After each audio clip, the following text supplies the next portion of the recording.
Hi guys, I wanted to bring you another message today. I feel like it's really needed for all of us to rally together, to give words of encouragement for each other. And I wanted to share a verse with you guys today. And then I wanted to share some things that I feel that the Lord has put on my heart. I'm reading from Isaiah 40. The whole chapter is really good if you want to read it today. It's called Comfort for God's People, Israel's Release from Captivity. And the chapter is on comfort of God's people. Guys, if he comforted Israel, he will comfort you, because we know that God is the same God yesterday, today, and forever. And the books in the Bible, they really do represent their stories. But they're more than stories, guys, because why are they in the Bible? The Lord is showing you that he showed up for his people and he will show up for you. So when you're reading these different chapters in the Bible and you say, how does this apply to me? Well, think about what the Lord did, how he rescued people, how he changed their lives, how he brought people back to their own land, how there were hard times, but the Lord brought things around and prosperity and peace had entered the land again. And I believe that the Lord is going to do that this time too. So let me share with you guys Isaiah 40. And I'm going to start, it's a long chapter, so I'm just going to start at verse 25. To whom will you compare me? Who is my equal? Asked the Holy One. Look up into the heavens, who created all the stars. He brings them out like an army, one after the other, calling each one by his name. Because of their great power and comparable strength, not a single one is missing. Jacob, how can you say that the Lord does not see your troubles? Israel, how can you say God ignores your rights? Have you ever heard, have you never understood that the Lord is the everlasting God, the creator of all the earth? He never grows weak or weary. No one can measure the depths of his understanding. He gives power to the weak and strength to the powerless. Boy, do we need that now, guys. Even youths will become weak and tired, and young men will fall into exhaustion. But those who trust in the Lord will find new strength. They will soar high on wings like eagles. They will run and not grow weary. They will walk and not faint. Let me read that last verse, guys, because this is the one I really want you to get in your heart. Read this today. Put it on your phone as a screensaver. But Isaiah 40:31. But those who trust in the Lord will find new strength. They will soar high on wings like eagles. They will run and not grow weary. They will walk and not faint.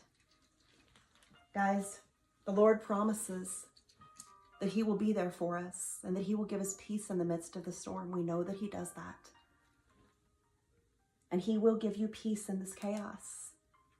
Guys, I want to encourage you to use this as a time for those of you that know the Lord, to use yourself as a witness as to, yes, this is chaotic and it does look scary, but I'm not going to fall to fear, because with my God, there's faith over fear, because I know he's in control. Think about it. Isaiah 40, I read that he knows every star.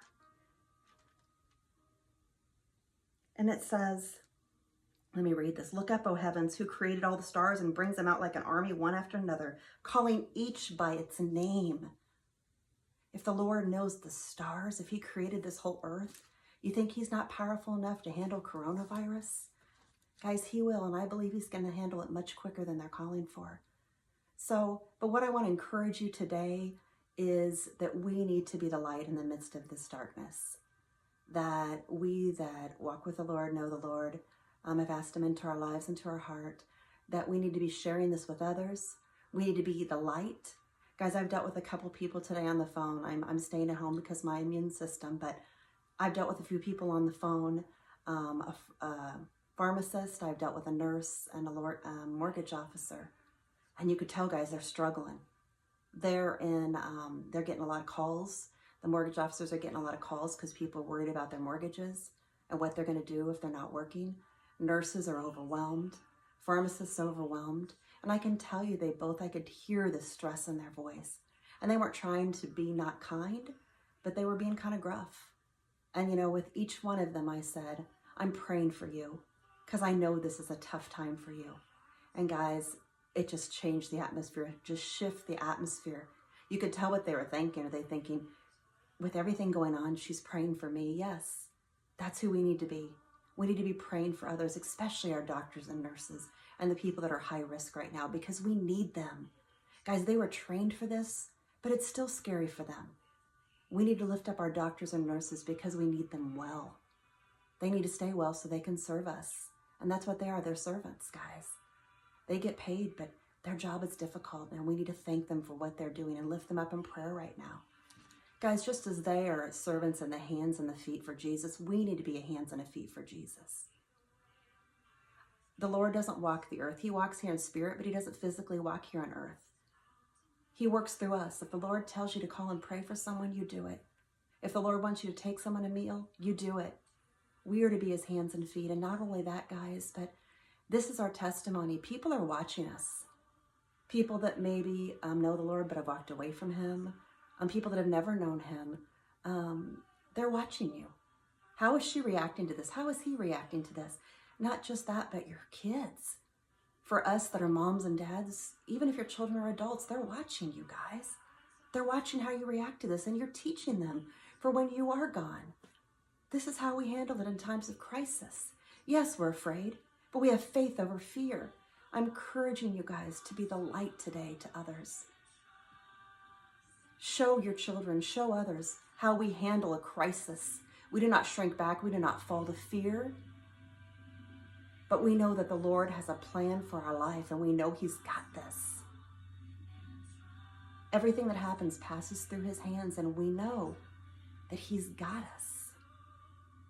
Guys, so I encourage you, use this coronavirus today. What the enemy meant for evil, let's turn it to good. Let's use it to serve others. Let's use it to witness to others. Again, this is the time to be bold in your faith. If you know the Lord, it's the time. It's a time to be bold in your faith because people need hope. They need to know that there's more out there than the coronavirus, and that there is a God that loves them, and he cares about them, and he's watching over them, and that he's protecting them. Guys, so I hope this video encouraged you to be his hands and feet, that use this for an opportunity to show your kids you're training them for life. That how we act when we are filled up with the Lord. Guys, and there's times you're going to feel scared. If you need to get in your quiet place and get in your word and read and say, Lord, I'm scared. I'm feeling scared right now, and I need you to take away this fear from me. He will. And you may need to get in your room 3 or 4 times a day with all this media coming at us. It's just constant barraging us with all this information that looks and seems very scary. If you need to be in your quiet place numerous times to walk in faith over fear, do it, guys. And don't be ashamed if you have some anxiety and fear. We all do. But just know that those that are walking in faith love the Lord as Christians, as believers, that we're different. And how are we different? Yeah, we're afraid, but we trust in the Lord. And because of that, he turns that fear around very quickly. Even if we need to go to him 10, 15 times a day, he still does it. So I hope this video encouraged you. I love you guys. Again, if anyone needs prayer, I am here. I'm just home. I'm self-quarantining myself because my immune system. So if you guys need anything, I'm here. I hope this message touched you guys. Have a great day. Love to you all.